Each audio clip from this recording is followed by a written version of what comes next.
ఓం నమో భగవతే శ్రీ మేధాదక్షిణామూర్తయే. ఓం నమో భగవతే శ్రీ ఆదిశంకరాయ. ఓం నమో భగవతే శ్రీ రమణాయ. శ్రీ గురుభ్యో నమః. ఒక్క ఆత్మవిద్య తప్పించి మిగిలిన విద్యలన్నీ కనికట్టు విద్యలు అన్నారు భగవాన్. భగవంతుడు అందరి హృదయాల్లో ఆత్మగా ఉన్నాడు. అది మాత్రమే నిజం. యథార్థముగా ఉన్నది ఆత్మస్వరూపము మాత్రమే. అక్కడకు చేరుకోవటమే మన జీవిత గమ్యం అంటారు భగవాన్. మోక్షము అంటే విడుదల. అంటే దేని నుండి విడుదల? అజ్ఞానము నుండి విడుదల. ఏది అజ్ఞానము? ఈ అహంకారమే అజ్ఞానము. ఏది అహంకారము? దేహమాత్రుడిని నేను అన్న భావనే అహంకారము. కనుక దేహబుద్ధి ఉన్న ప్రతి జీవుడు బంధములో ఉన్నట్లే. బంధంలో ఉన్నవాడికి మోక్షం, బంధంలో లేనివాడికి మోక్షంతో పనియే ఉంటుంది. నీవు మోక్ష స్వరూపుడివే. కాకపోతే నీవు అజ్ఞానంలో ఉండి నేను బంధంలో ఉన్నాను అంటున్నావు కాబట్టి నీవు దాని నుంచి విడుదల పొందాలి అని అనుకుంటున్నావు. కాబట్టి అజ్ఞానంలో ఉన్నవాడికి బంధము కానీ అజ్ఞానం లేనివాడికి బంధ మోక్షాలతో పని లేదు. ఈ శరీరము నేను అని, మీ శరీరము నేను అని అనటలేదు. ఈ శరీరము నాది అని మీరు అంటున్నారు.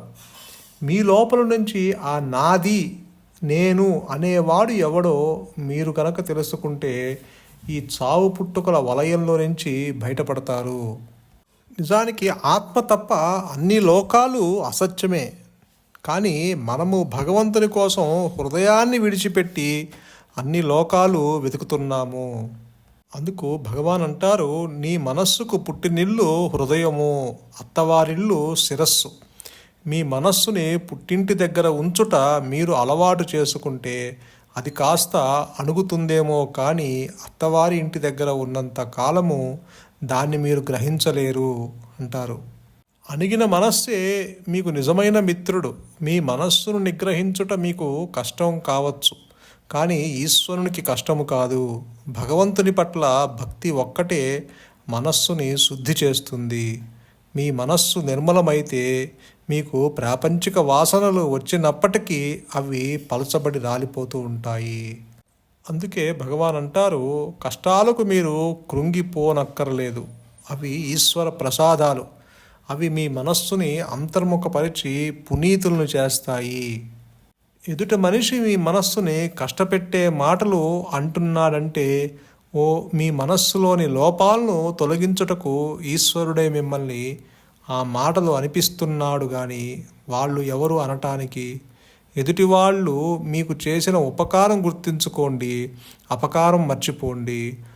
ఆ లోపల పొరలలో దాగి ఉన్న దోషాలు, లోపాలు రాలిపోయి జ్ఞానము వైపుకి దారి కనిపిస్తూ ఉంటుంది. అందుకని మీరు ఏ పని చేసినా ఈశ్వరుకి అర్పణగా చేయాలి. ఈశ్వర అర్పణగా చేస్తే మనకి ఈశ్వరుని దయ కలుగుతుంది. ఆయన దయ కలిగితే మన చేతిలో అన్నీ ఉన్నట్టే, మనమంతా పొందినట్టే. ఆయన దయ లేకపోతే ఈ అన్నీ ఉన్నా ఏదీ లేనట్టే. మీకు ఏదైనా కష్టం వచ్చినా, పొంగు వచ్చినా, దుఃఖం వచ్చినా మీ ఆలోచన దారి తప్పకూడదు అంటారు భగవాన్. రైలు బండి ఎప్పుడూ పట్టాలు విడిచిపెట్టకుండా ఎలా వెళ్తూ ఉంటుందో అలాగే మీ ఆలోచన ఎప్పుడు తైలధార వలె బ్రహ్మం వైపునకే ఉండాలి కానీ దారి తప్పకూడదు. సూర్యుడు బాహ్యమైన చీకటిని తొలగిస్తాడు, కానీ నీ లోపల గూడు కట్టుకుని ఉన్న అజ్ఞానమనే చీకటిని ఛేదించేవాడే గురువు, వాడే ఆత్మ. నిన్ను అశాంతిలో నుండి విడుదల చేసేవాడే నిజమైన గురువు. అది నీ లోపలే ఉంది, నీ హృదయంలోనే ఉన్నది. ఈ శరీరము ఎక్కడ ఉంది అనేది ముఖ్యం కాదు. నీ మనస్సులో భగవంతుడితోటి అనుబంధము పెట్టుకోవాలి. అది ఉన్నదా లేదా అన్నది ముఖ్యము.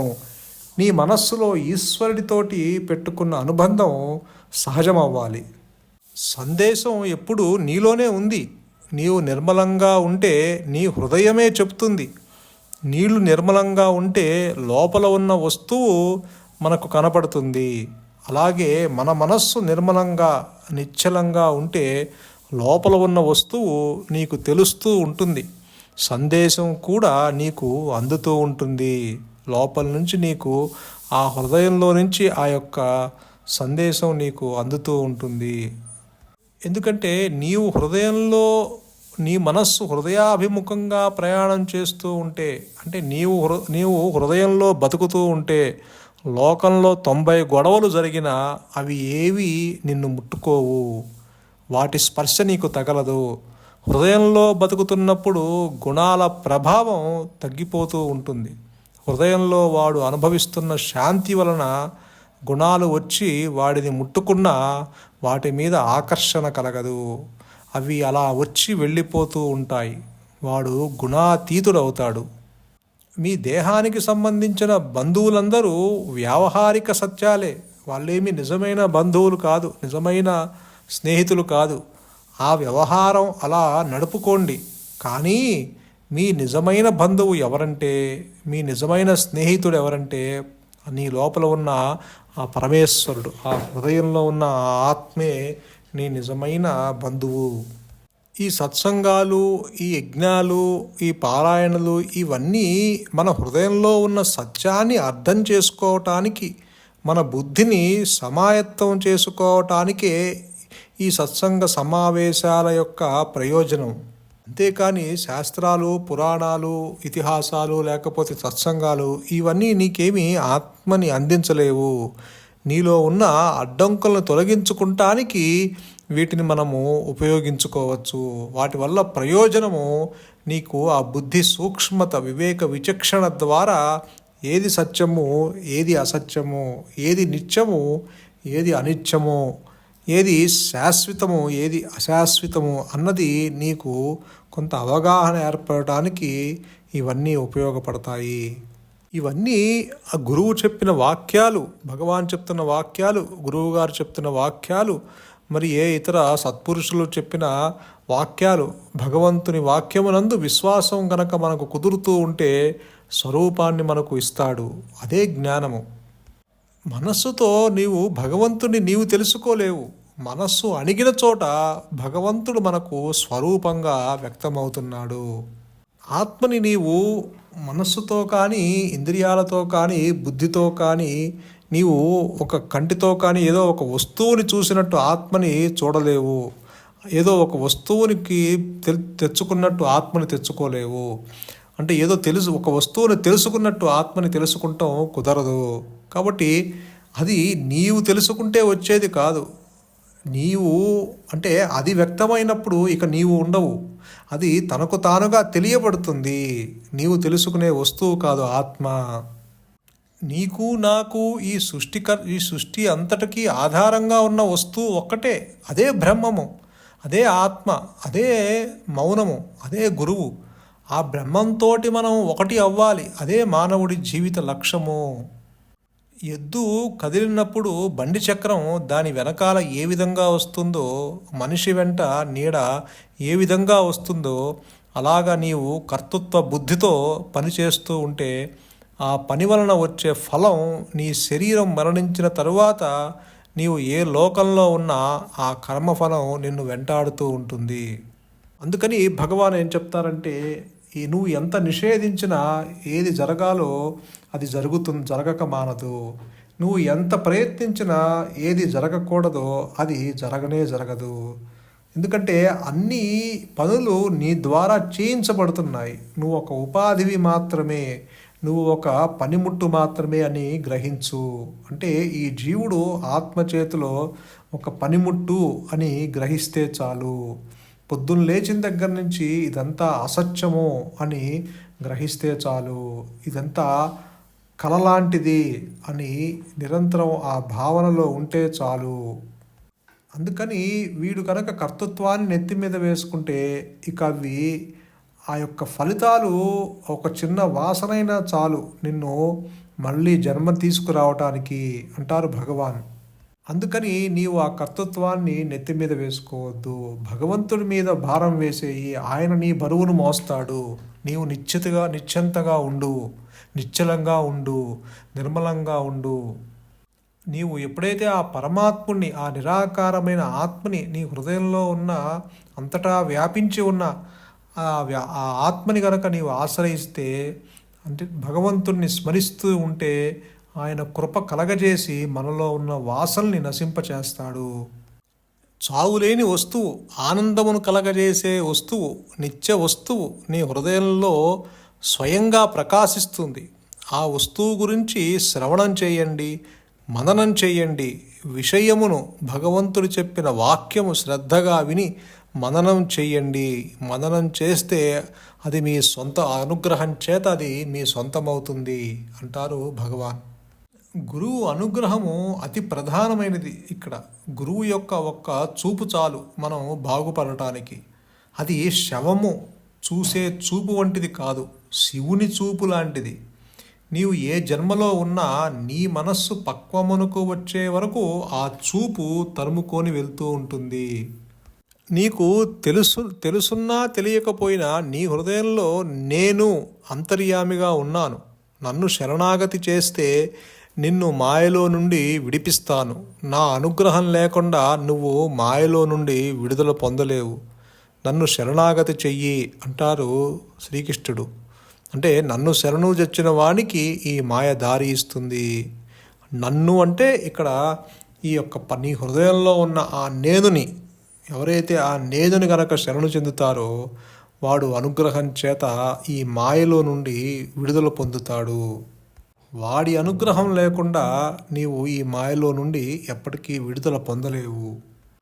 ఎప్పుడైతే ఆ అనుగ్రహం వల్ల వీడు ఈ దేహంతో తాదాప్యం పొందే బుద్ధి ఎప్పుడైతే నశించిందో అప్పుడు నీవు చనిపోతావు. అదే నిజమైన చావు. అంతవరకు ఈ చావు పుట్టుకలు తప్పవు. అంటే నిజమైన చావు ఏంటంటే, నిజమైన మరణం ఏంటంటే ఈ దేహము నేను అనే తలంపులో నుంచి విడుదల పొందిన వాడిది అసలైన నిజమైన చావు. ఎప్పుడైతే అది చనిపోతుందో, దేహాత్మ బుద్ధి నశిస్తుందో అప్పటిదాకా ఉన్న ఈ చావు పుట్టుకలు నశిస్తాయి. అదే నిర్వాణ స్థితి. ఎందుకంటే ఈ మాయకు ఆధారం మనస్సే. ఆ మనస్సు ఎప్పుడైతే నశించిందో, ఆ మనస్సు ఎప్పుడైతే రాలిపోయిందో అప్పుడు మాయకు ఉండటానికి స్థానం లేదు. కాబట్టి మాయ యొక్క ప్రభావం నీ మీద చూపించటానికి అవకాశము లేదు. మనస్సు యొక్క మూలము నీకు తెలిస్తే మాయ నీ స్వాధీనంలోకి వస్తుంది. మనస్సు యొక్క మూలం నీకు తెలియకపోతే మాయ స్వాధీనంలో నీవు ఉండాలి. అందుకే భగవాన్ అంటారు, మీరు భగవంతునికి మినహాయింపులు లేకుండా శరణాగతి చెందండి. మీరు మినహాయింపులు పెట్టుకున్నారు అనుకోండి, అవే మరలా పునర్జన్మకు కారణమవుతాయి. మినహాయింపులు లేకుండా ఆ యొక్క నిరాకారమైన ఆ పరమాత్మునికి శరణాగతి చెందితే ఆయన అనుగ్రహంతో మిమ్మల్ని కప్పుతాడు. నీవు చైతన్యమే. చైతన్యం నుండి నిన్ను విడదీసి ఒక రూపముతోటి, నామముతోటి తాదాప్యము పొందించేది ఈ మిథ్యా నేను. అందుకే దానిని కత్తిరించాలి. దానిని కత్తిరిస్తే సరిపోతుంది. ఆ మిథ్యానేనులో నుంచి విడుదల పొందటం వీడి వల్ల కాదు. కాబట్టి వీడు ఎంత ప్రయత్నం చేసినా అది నిలబడే ఉంటుంది, కానీ అది నశించదు. అందుకని గురువు అనుగ్రహం ఇక్కడ కావాల్సింది. అందుకే భగవాను అనుగ్రహం అనే పదాన్ని వాడారు. అనుగ్రహం వల్లనే, అంటే ఇక్కడ అనుగ్రహం అనేది బయట నుంచి రాదు, అది నీ లోపలే పొంగి పొరలుతూ ఉంది. అది అనుగ్రహం వ్యక్తమైందంటే ఆత్మ వ్యక్తమైనట్టే. కాబట్టి ఎప్పుడైతే నీవు ఆ లోపల ఉన్న పరమాత్ముని ఆశ్రయిస్తావో, నిరంతరము ఆ పరమాత్మతో అనుబంధం పెట్టుకుంటే నీలో 1,000,000 జన్మలకు సరిపడా దోషములు ఉన్నా అవన్నీ కాలి బూడిద అయిపోతాయి. ఎందుకంటే గురువు ఏ స్థితిలో ఉన్నాడో శిష్యుడు కూడా ఆ స్థితికి తీసుకురావాలి అనుకునేది వాడే నిజమైన గురువు. కాబట్టి జీవుడు ఏ దేహంలో ఉన్నా, ప్రతి జీవుడు యొక్క గమ్యం ఏమిటంటే వాడి హృదయంలో ఉన్న సద్వస్తువుతో తాదాప్యము పొందటమే. అప్పటి వరకు జీవుడి యొక్క యాత్రకు ముగింపు లేదు. సంతోషం. మౌనమే శరణ్యం. మౌనమే నీ సహజత్వం. ధన్యోస్మి.